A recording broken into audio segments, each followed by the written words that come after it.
What if I told you that you could take a train journey without ever knowing where it's going? No stations, no stops, just endless tracks vanishing into the horizon. Here's how it works. All you have to do is step onto a train and then close your eyes. When you open them, you'll see that all the train cars behind you have vanished. And when you look ahead, all you see is this: an endless track that stretches as far as the eye can see. There's nothing behind you. There's nothing in front of you. There's no way to get off this train. You're trapped inside an infinite train journey with no beginning and no end.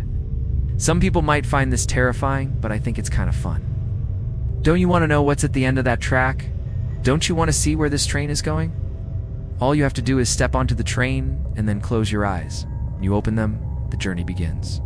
The morning was colder than usual. Thick fog rolled across the empty train station, making the tall iron lamps look like ghosts standing in the mist.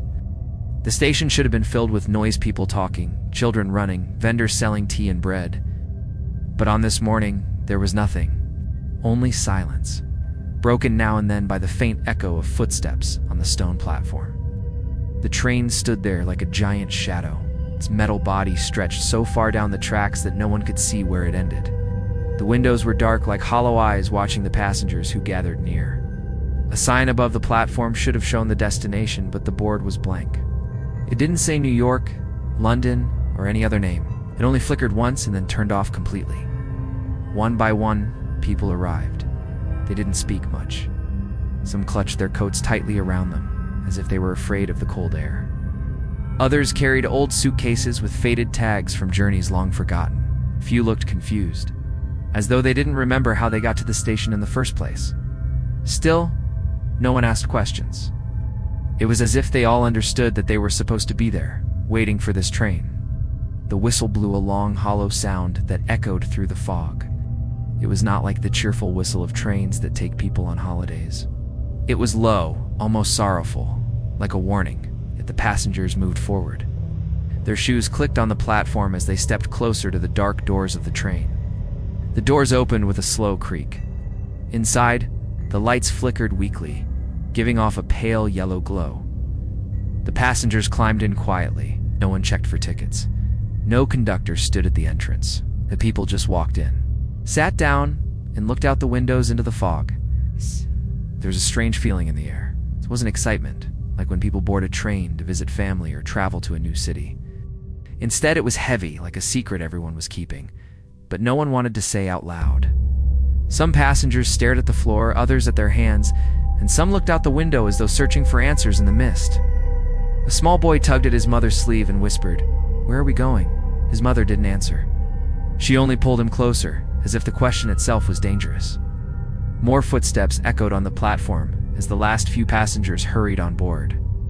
Finally, the whistle blew again, this time, longer and louder.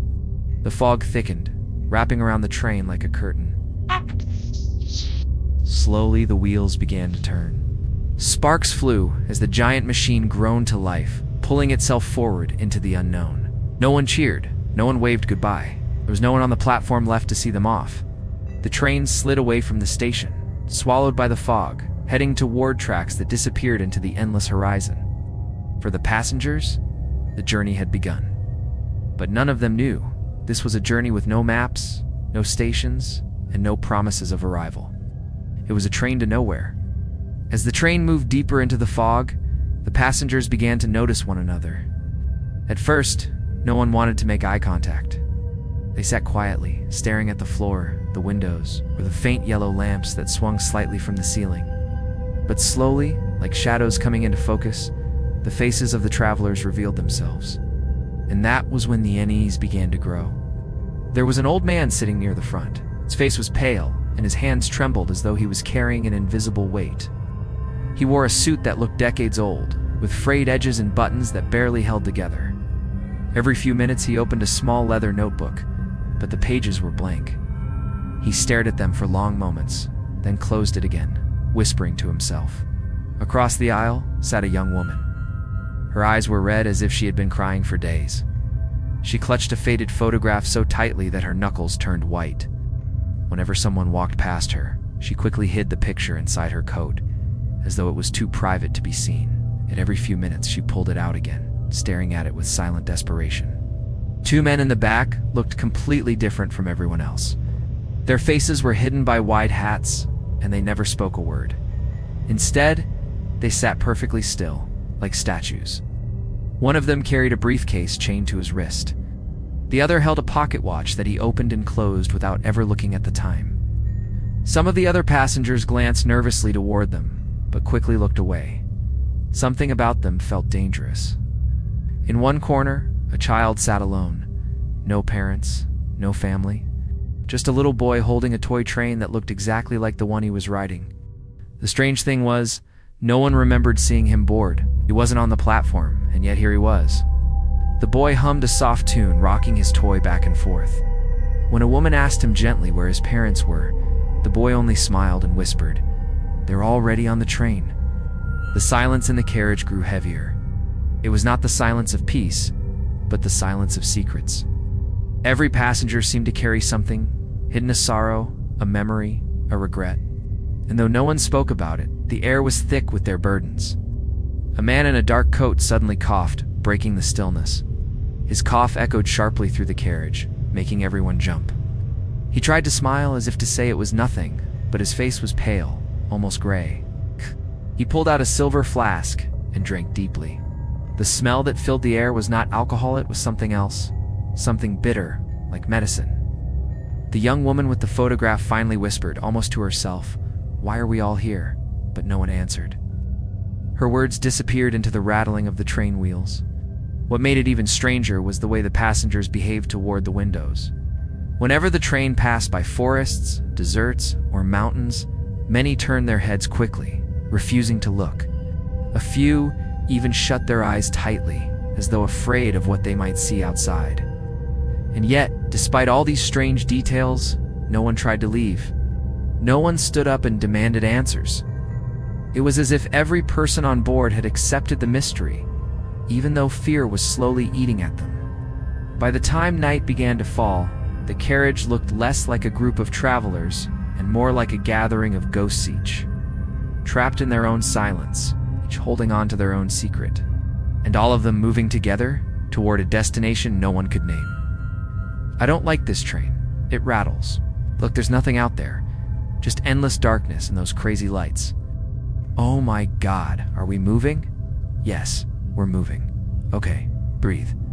This is normal. All trains do this. What could possibly go wrong?" The train rolled on through the night, its wheels clattering like a heartbeat against the endless tracks. At first, many of the passengers thought the journey was normal.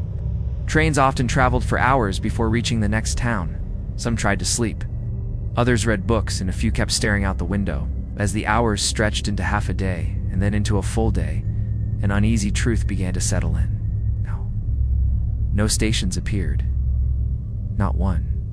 The passengers had expected to hear the slowing of wheels, the screech of brakes, the call of a conductor announcing the next stop, but none of that happened.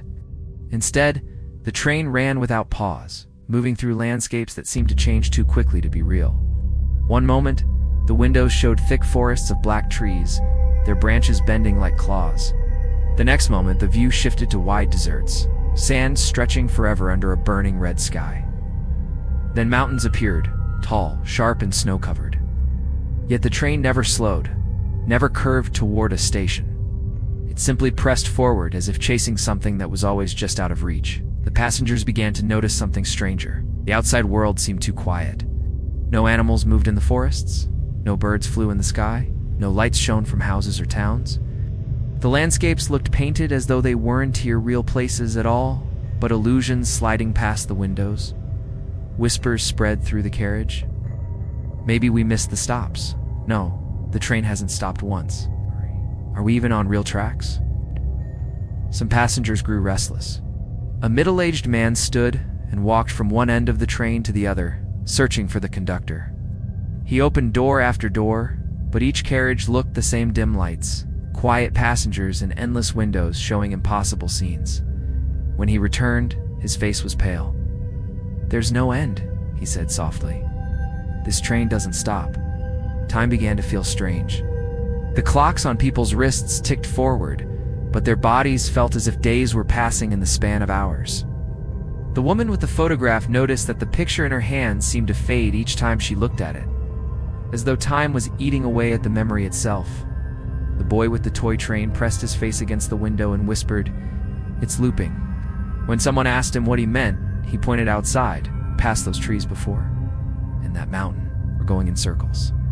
No one wanted to believe him, but deep down, everyone felt he was right. The train wasn't traveling toward a destination. It was trapped on an endless track, looping again and again through the same lifeless landscapes. The silence inside the carriage grew heavier with each passing hour.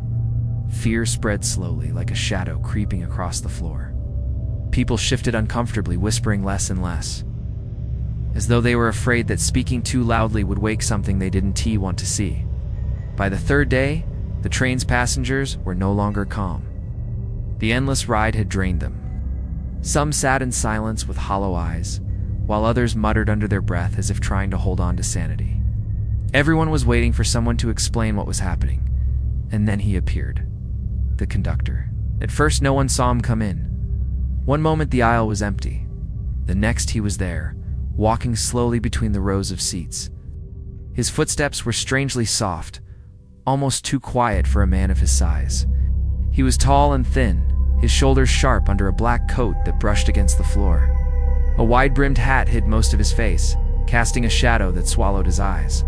All anyone could see was his mouth, a pale, thin line that never moved into a smile. He carried no lantern, yet the lamps above flickered as he passed, as though the light itself feared him. His gloved hands held a long punch stick, the kind conductors used to clip tickets. But there were no tickets on this train, and none of the passengers remembered showing one when they boarded. The conductor moved with a calm that made people's skin crawl. He stopped at each row, staring down at the passengers without saying a word. Some lowered their eyes quickly, others froze under his gaze. The young woman with the photograph clutched it tighter, hiding it inside her coat as he walked past. The old man with the notebook closed it fast, pressing it against his chest. When he reached the little boy with the toy train, the conductor bent slightly as though curious. The boy didn't flinch, simply looked up and whispered, "You're late." The conductor straightened without a word and moved on. A man in the back finally found the courage to speak. "Where are we going?" he asked, his voice shaky but loud enough to carry through the carriage. The conductor stopped. For a long moment, silence filled the air, broken only by the rattling of the wheels. Then, in a voice that was deep and hollow like it came from inside a tunnel, he answered with one word: "Nowhere." The word lingered, heavy and cold, sinking into every passenger's chest. Another woman shouted, "What does that mean? We've been riding for days. There must be a station." But the conductor gave no reply. He simply tapped the metal punch stick against the nearest seat clink. Clinkin continued his slow walk toward the front of the train. Whispers spread like fire. He said, "Nowhere." What does that mean? Are we trapped? Some passengers tried to follow him, but when they reached the door at the end of the carriage, it was locked. Through the small glass window, they could see only darkness, as if the next carriage was a void. The conductor had vanished into it. Hours passed after his appearance, but no one could shake the feeling of his presence. It was as though he had never truly left. The lamps flickered for the rest of the night, shadows stretching unnaturally across the walls. And every so often, someone swore they heard his voice again, low and hollow, repeating that one dreadful word, "Nowhere." The disappearance of the conductor had cast a long, dark shadow over the train ride.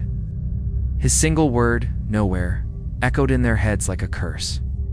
Some tried to pretend it wasn't a big deal. They whispered that he must have meant the next station had no name.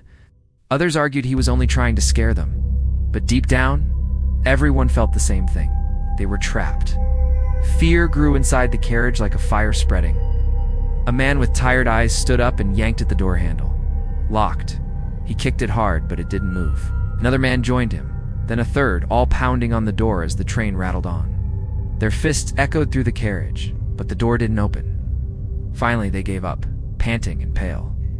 The door looked the same, but somehow heavier, as if the train itself didn't want them to leave. The young woman with the photograph began to cry softly.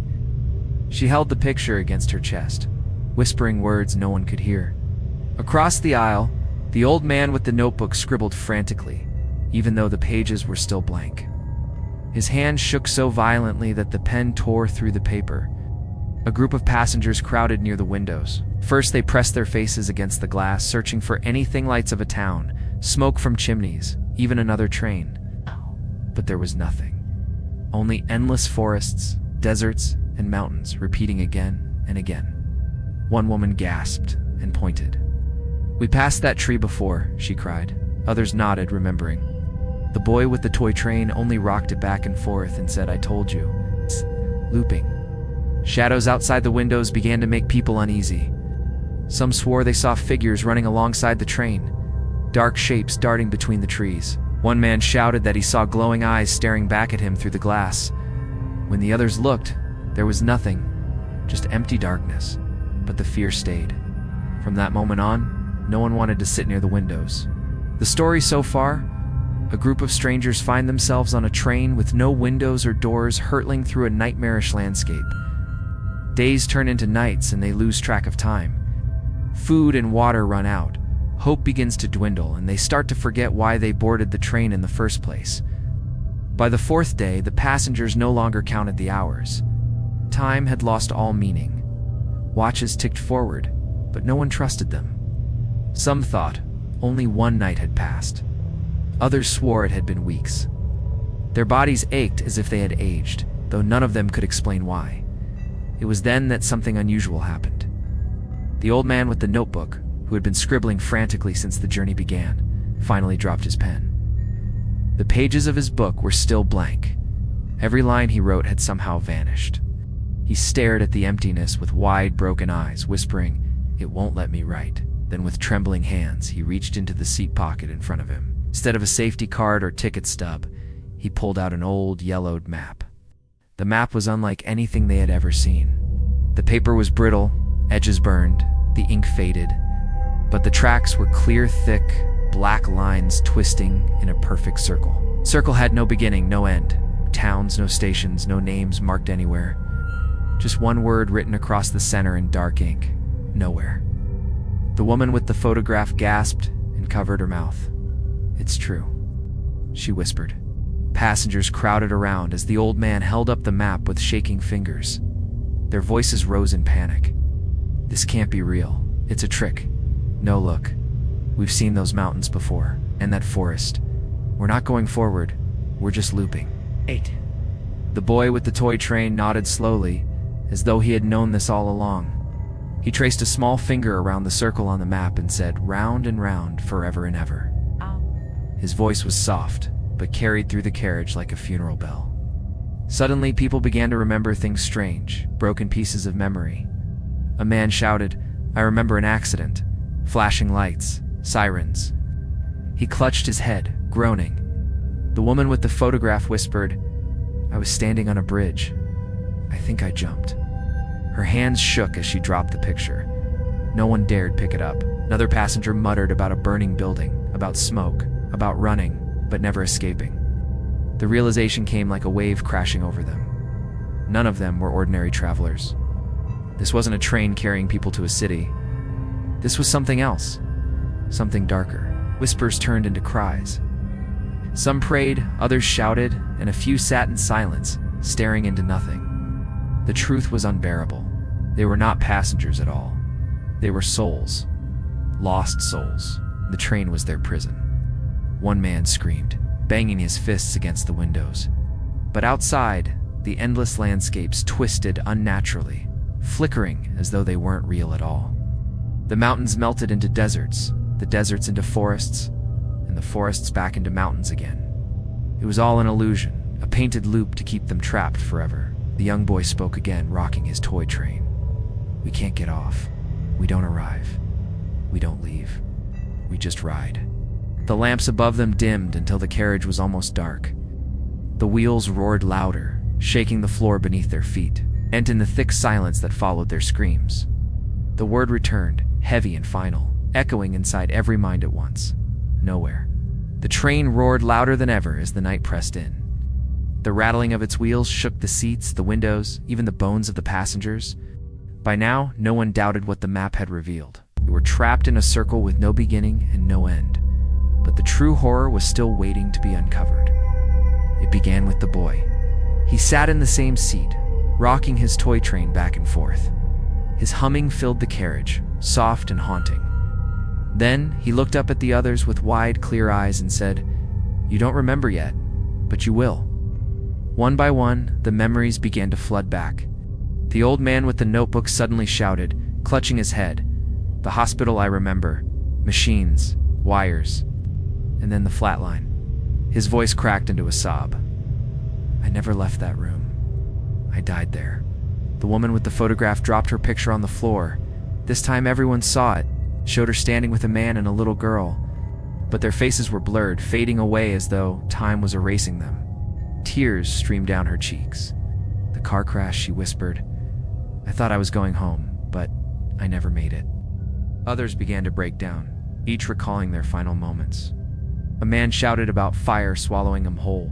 Another cried about drowning in dark water. Each confession made the truth clearer. None of them had boarded the train alive. The realization spread like poison. This was not a journey to a city, a village, or a station. It was the passage after death, a path with no destination. The train was not taking them somewhere, it was keeping them. Fear turned to despair. Some passengers screamed, pounding on the doors, clawing at the windows, but nothing opened. Others sank into their seats, faces hollow, accepting the truth. They were souls lost to the tracks of eternity, doomed to ride forever. And then he appeared again. The conductor. He stood at the far end of the carriage, tall and silent, his black coat brushing the floor. The lamps flickered violently, shadows stretching like claws across the walls. Slowly, he lifted his head. And though his eyes remained hidden beneath his hat, every passenger felt his gaze burn into them. He raised the punch stick and tapped it against the metal railing.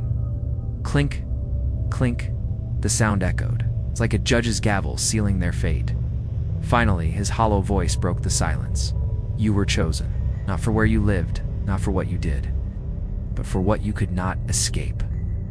This is your path now. The tracks of the forgotten, the endless ride." The boy with the toy train smiled faintly, as though he had known all along. "We are the nowhere people," he whispered. The train screamed against the rails, rushing faster, the world outside blurring into darkness. The passengers clung to their seats, their faces twisted in terror as the conductor's final words filled the carriage. "There is no station, there is no end, there's only nowhere." The lamps went out. The train thundered into the black void. The passengers were swallowed by eternity.